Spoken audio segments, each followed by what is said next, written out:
तो चलिए इस वीडियो में बात करते हैं डार्ट प्रोग्रामिंग की और इसके अंदर बात करेंगे एनोनिमस फंक्शन के बारे में। तो एनोनिमस फंक्शन क्या होते हैं? एनोनिमस फंक्शन का मतलब होता है ऐसा फंक्शन जिसका कोई नाम नहीं हो। जिसका कोई नाम नहीं होता है उसी को एनोनिमस फंक्शन बोलते हैं। तो एनोनिमस फंक्शन बनाने के लिए आपको सिंपली क्या काम करना होता है, ये जो रिटर्न टाइप होता है, जैसे कि मान लीजिए ये फंक्शन आपको दिख रहा है, ठीक। तो ये जो नॉर्मल फंक्शन है जिसको हम लोग नेम्ड फंक्शन बोलते हैं क्योंकि इसका एक नाम है, ये नाम है। तो ये जो आपका रिटर्न टाइप है और ये जो नेम है, इन दोनों को अगर हम हटा देते हैं, सिंपली यहाँ से हम लोग इसको हटा दें यहाँ से, ठीक। तो ये आपका एक एनोनिमस फंक्शन बन जाता है। और एनोनिमस जो फंक्शन हो वो हम लोग बनाते क्यों हैं? वो इसलिए बनाते हैं ताकि अगर मान लीजिए आप किसी बड़े प्रोग्राम में काम कर रहे हैं और उसमें आपको एक पर्टिकुलर पॉइंट पर या प्रोग्राम के किसी हिस्से में आपको एक फंक्शन की ज़रूरत है, तो आप खुद ही सोचिए आपको उस फंक्शन के नाम की क्या ज़रूरत है। आप तो सिंपली उस फंक्शन से अपना काम कराना चाहते हैं, आपको उसके नाम की ज़रूरत नहीं है। तो इसलिए भी हम लोग एनोनिमस फंक्शन इस्तेमाल करते हैं। दूसरी बात ये होती है कि जो एनोनिमस फंक्शन होता है इसको हम लोग किसी वेरिएबल को असाइन कर सकते हैं। जैसे कि ये फंक्शन है, इसको किसी वेरिएबल में हम लोग असाइन कर दें, तो बस इसका तरीका ये होता है, इसमें जो टाइप होता है वो हमें फंक्शन देना होता है। जैसे कि इसका कोई नाम हम लोग कोई वेरिएबल ले लेते हैं, वेरिएबल ले लेते हैं, मान लीजिए MULTI, ठीक है, मल्टी ले लेते हैं, ठीक। और यहाँ पर ये वेरिएबल हो गया हमारा जिसमें हम लोगों ने इस फंक्शन को असाइन कर दिया इस वेरिएबल में। तो इस वेरिएबल के पहले जो टाइप होता है वो हमें लिखना पड़ेगा, उसका नाम होता है फंक्शन, ठीक है। तो ये फंक्शन लिखना होता है आपको। तो ये देखिए, तो ये जो फंक्शन होता है ये बताता है कि इसके अंदर, इस वेरिएबल के अंदर जो वैल्यू है वो एक एनोनिमस फंक्शन है, इसीलिए आपको यहाँ पर इस वेरिएबल का टाइप लिखना होता है। तो जैसे हम लोग लिखते हैं, हम लोग जैसे मान लीजिए कोई वेरिएबल बनाते हैं, जैसे मान लीजिए INT है, A लिखा, उसके बाद इसमें वैल्यू डाल दिया 12।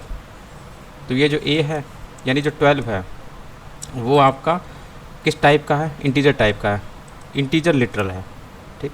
उसी तरीके से अगर आपने इसके अंदर यहाँ पर आप अगर लिखते हैं स्ट्रिंग, अगर आपने यहाँ पर स्ट्रिंग लिखा और इसके अंदर आपने वैल्यू डाल दी, मान लीजिए हम लोग 12 डाल देते हैं, ठीक है।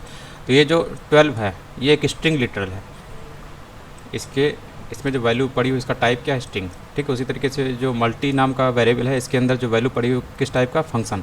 और फंक्शन किस टाइप का है? एनोनिमस फंक्शन, यानी बिना नाम का जो फंक्शन होता है, ठीक। तो ये चीज़ होती है। और यहाँ पर एक चीज़ और आपको ध्यान देना है, इसका सिंटेक्स ये है कि जैसे आप इस टाइप में बनाते हैं तो यहाँ पर आपको सेमी कॉलन लगाना है, ठीक है। सेमी कॉलन आप यहाँ पे लगाएंगे और इसे कॉल भी करना पड़ेगा। अब कॉल करने के लिए आप इसको कैसे कॉल कर सकते हैं? इसको इसके वेरिएबल से कॉल करते हैं। यहाँ पे इतना पोर्शन इसको हटा दें, ठीक है। तो ये कॉलिंग हो गई। अब देखिए सारी एरर आपकी गायब हो गई, तो सारी एरर आपकी ख़त्म हो गई। तो ये होता है एनोनिमस फंक्शन बनाने का तरीका। जो नेम्ड फंक्शन था उसे कन्वर्ट कर दिया हम लोगों ने एनोनिमस फंक्शन के रूप में, ठीक है। तो यहाँ पर यह आपका एनोनिमस फंक्शन है, इसका कोई नाम नहीं है, ठीक है। फिर उसके बाद इसे वेरिएबल में असाइन करते हैं और इसी वेरिएबल नेम से इस फंक्शन को हम लोग कॉल करते हैं, ठीक। यहाँ पर कॉल किया गया है और ये जो वैल्यू है ये आएंगी इसके इस पैरामीटर में। और यहाँ पर यही ध्यान रखना है, इस वेरिएबल का टाइप क्या है? फंक्शन। ये आपको फंक्शन कीवर्ड यहाँ पे लिखना पड़ेगा। जैसे कि हम लोग इंटीजर लिटरल या स्ट्रिंग लिटरल या बूलियन लिटरल जो बनाते थे उसी टाइप में, जैसे हम लोग वेरिएबल बनाते हैं तो उसमें जो वैल्यू होती है वो किस टाइप की होती है, तो ये सब होता है। तो यहाँ पर आप इसको रन कराएंगे तो आपको सिंपली क्या मिलेगा? ये वाली लाइन मिलेगी और उसके बाद ये तो आपको पता ही A × B में मल्टीप्लाई हो जाएगा और यहाँ पर आपको मिलता है 240, ठीक है, ये मिलता है। इस तरीके से आपने देखा ये हमारा क्या है? एनोनिमस फंक्शन है जिसको हम लोग किसी वेरिएबल में असाइन कर सकते हैं। और ये भी प्रॉफिट होता है। एनोनिमस फंक्शन का एक कारण ये भी है कि हम लोग इसे किसी भी वेरिएबल में असाइन कर सकते हैं, ठीक है। और फिर उसके बाद उस वेरिएबल की मदद से उस एनोनिमस फंक्शन को हम लोग कॉल कर सकते हैं। इसके बाद है कि एक फंक्शन के अंदर हम दूसरा फंक्शन इस्तेमाल भी कर सकते हैं, यानी कि इस फंक्शन को हम लोग किसी नेम्ड फंक्शन के अंदर पैरामीटर के रूप में इस्तेमाल कर सकते हैं, पैरामीटर के रूप में सेंड कर सकते हैं इस एनोनिमस फंक्शन को। और इसी को हम लोग हायर ऑर्डर फंक्शन बोलते हैं। इसके अलावा हम लोग एक फंक्शन से दूसरा फंक्शन रिटर्न भी करवा सकते हैं।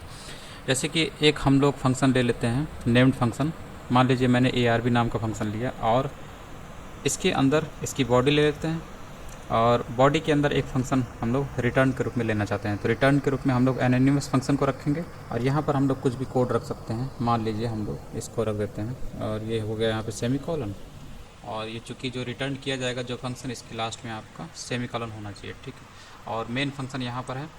अब देखिए ये जो है ये नेम्ड फंक्शन है, मतलब इस फंक्शन का नाम है, ठीक है। इससे किस टाइप की चीज़ रिटर्न हो रही है, एक एनोनिमस फंक्शन रिटर्न होना है, तो इसका टाइप हमें देना पड़ेगा। यहाँ पर हम इसका टाइप लिख देते हैं, किस टाइप की चीज़ रिटर्न हो रही है, ये फंक्शन टाइप, इसलिए हमें इसके पहले फंक्शन लिखना पड़ेगा, ठीक। अब इसके बाद इस फंक्शन को हम कॉल कर लेते हैं। मान लीजिए हम लोग यहाँ पे कॉल कर लेते हैं, तो देखिए ये कॉल होगा। जब ये फंक्शन कॉल होगा तो ये चीज़ रिटर्न होगी, तो ये रिटर्न होके कहाँ पे जाएगी, यहीं पर तो आएगी, ठीक है, यहीं पर आएगी। तो इसको हम लोग एक वेरिएबल में ले लेते हैं, क्योंकि जो चीज़ आने वाली है, जो चीज़ यहाँ पे रिसीव होगी, ये चीज़ रिसीव होगी, तो ये कैसा है, ये एक एनोनिमस फंक्शन है, ठीक है। तो इसका मतलब है यहाँ पे ये रिसीव होगी यही चीज़, तो इसको एक वेरिएबल में हम लोग डाल लेते हैं।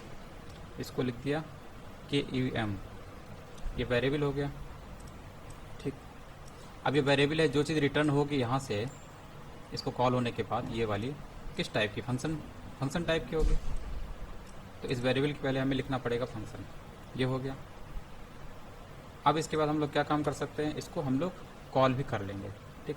वेरिएबल के जरिए एनोनिमस फंक्शन को कॉल करना, तो यहाँ पे हम लोग रख देते हैं। ये हम लोग का पूरा काम हो गया, ये सब एरर आपकी गायब हो गई, ठीक। इस तरीके से ये जो नेम्ड फंक्शन है, यहाँ से इसकी कॉलिंग हुई, कंट्रोल यहाँ पर आया और रिटर्न के रूप में क्या लेके जाएगा, ये इस एनोनिमस फंक्शन को लेके जाएगा, यानी जो हाईलाइटेड पोर्शन है, ये हाईलाइटेड पोर्शन यहाँ पे आ जाएगी, ठीक।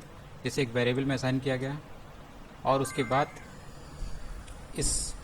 इस एनोनिमस फंक्शन को हम लोग कॉल करते हैं इसी वेरिएबल की मदद से, ठीक है। तो ये आपका इससे कॉलिंग हो जाएगी, इससे कॉलिंग हो जाएगी, इसके अंदर की चीज़ एग्जीक्यूट होगी, तो ये वाली लाइन आपको दिखाई देगी।